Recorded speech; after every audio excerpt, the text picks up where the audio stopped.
Hello and welcome to another episode of Ask Alice. Today I'm going to answer a question that I got by another author recently, and that's what is my drafting process for my books? And I felt so bad when this author asked because I don't really have one. There are a ton of different systems you can use when you decide to draft a book. There's software, there's I don't remember what it's called, but there's one where you can do like your plot points as you go. There's Scrivener that allows you to do summaries and things like that. There's a ton, and there's like even books you can get, like books that will let you do character information and your main plot points and stuff like that. And like the possibilities are endless. There's so many books and journals and methods and processes. There's Save the Cat, like different things people can use to write their details, to plot out a book, and to make sure that it follows all the beats, all the strategies and things like that. And I use none of them. None of them. I do what is called skeleton drafting, and I only know that that's what it's called now. I just write the book. So when I get the idea in my head for book one, for example, I wrote all of book one's draft one in 19 days. Now when I write a later book, I sit down and I write the entire book. I wrote book 3 in NaNoWriMo, which is 1 month, wrote all of book 3. And it was like 110,000 words. And I pump that sucker out in a month, and then what I do is I leave it to sit for a month.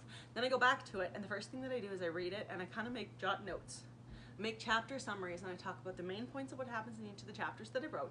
And then I decide if they're in the right place, if they're needed, if they're not needed, where things need to be expanded, whether I want to take a plot point into a different direction. But I then write each individual chapter, like in a spreadsheet. Each chapter, who the main characters are, if there's relationship building, if there's relationship destruction, like if someone gets into a fight with somebody else, that's recorded there. And then I write what each of the characters have done, whether it builds on their story arc or what, and then I go through and I decide whether or not they're in the right order. Sometimes I'll flip chapters around and be like, oh, this should happen earlier, or oh wow, this doesn't make sense because it's missing something in here, and then I'll go and add a chapter in there. And so I almost plan after I write. I write the story out, and then I look at it. It's almost like I'm doing a brain dump. I just take what's in my head, I shake it onto the paper, and then I sit down and I say, what does this need? And then I tweak.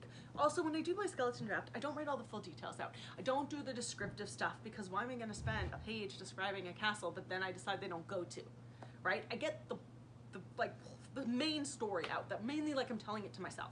And then when I do the second write through, I go through, and sometimes it's almost like a rewrite. I'll start writing the book again. And sometimes I'll keep an entire chapter. I won't change it. I'll be like, this chapter was great, keep it. Other times I'll rewrite the entire chapter, every word of it. Other times it's a give and take where I'll keep a paragraph, but then I'll move it to the end, or then I'll rewrite this whole conversation because I don't like the way it flows. And then that's how I know exactly where I decided where the story's gonna go. Sometimes as I read it, when I let it sit, I come up with ideas for the next book, because I write skeleton drafts of multiple books at once. So I did book 1 and 2 together. I did book 3, 4, and 5, and probably book 6 together as a skeleton draft. It was like, I had to use 3 Word documents because they kept giving me errors because of how much lines and words and stuff there were. So I think it's like 90 chapters for the sizes I was writing them, and I want to say it's like 200-something thousand words for book 3, 4, 5, and 6. That's gotta be more than 200,000.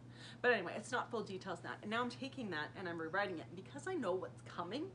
Sometimes I'll read it and be like, ooh, I'm not hinting this point in book 5 enough in book 3.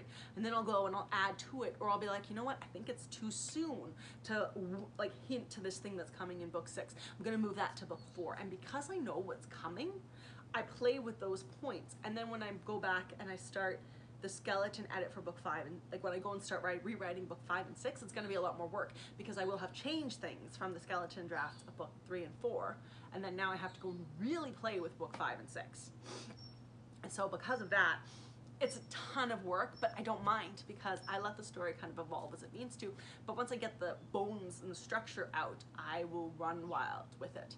And I'll sometimes, even by the time I've written the last skeleton draft, I've completely changed something like that seemed so important in book 3, but now once the story is gone where it needs to go, isn't.